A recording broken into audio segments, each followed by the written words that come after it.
Nabulabog ang mga residente ng Bugos City, Cebu nang muli silang yanigin ng aftershock kaninang madaling araw. Live mula sa Bugos City, naasa frontline ng balita si John Noroa ng News 5 Visayas. John, ano na ang update dyan?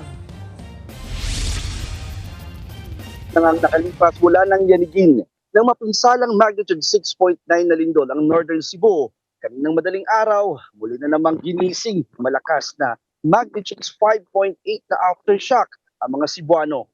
May mga kalsadang bumigay, wala namang napaulat na nasawi, pero umakyat sa 14 ang bilang ng mga sugatan. At dumagsa naman ang mga patay na isda sa dalampasigan ng Bugos City. Pasado alauna kaninang madaling araw, muling niyanig ng magnitude 5.8 na lindol ang Bugos City, Cebu. Sa lakas, hinig ang pagkalansing ng mga yero at bakal sa bahay na yan. Sa isa pang video, nakunan ang malakas na pag-uga sa isang bakuran.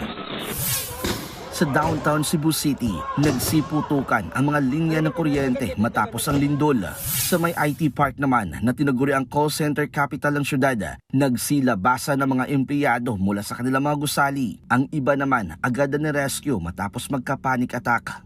Mabilisan namang inilikas ang mga pasyente at empleyado mula sa ospital na ito.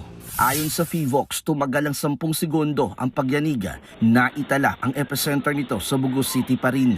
Very minimal chance of having that kind of magnitude again. Kasi nailabas niya na po yung 5.8. Sa inisyal na assessment ng lokal na pamahalaan, wala pang naitatalang pinsala sa mga gusali matapos ang lindol.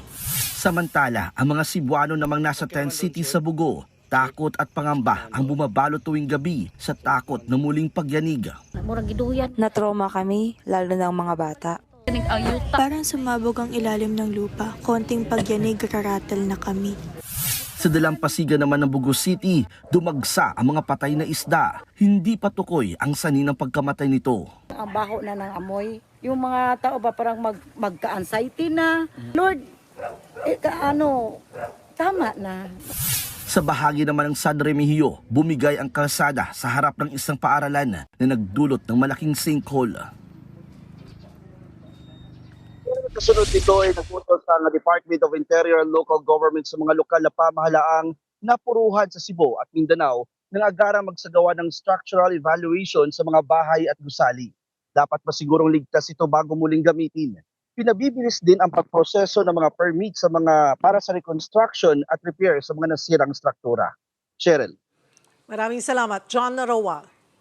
Mga kapatid, Cheryl Hosing po. Maging maalam at may pakialam sa mga napapanahong issue at headlines. Mag-follow at mag-subscribe na sa social media pages ng News 5.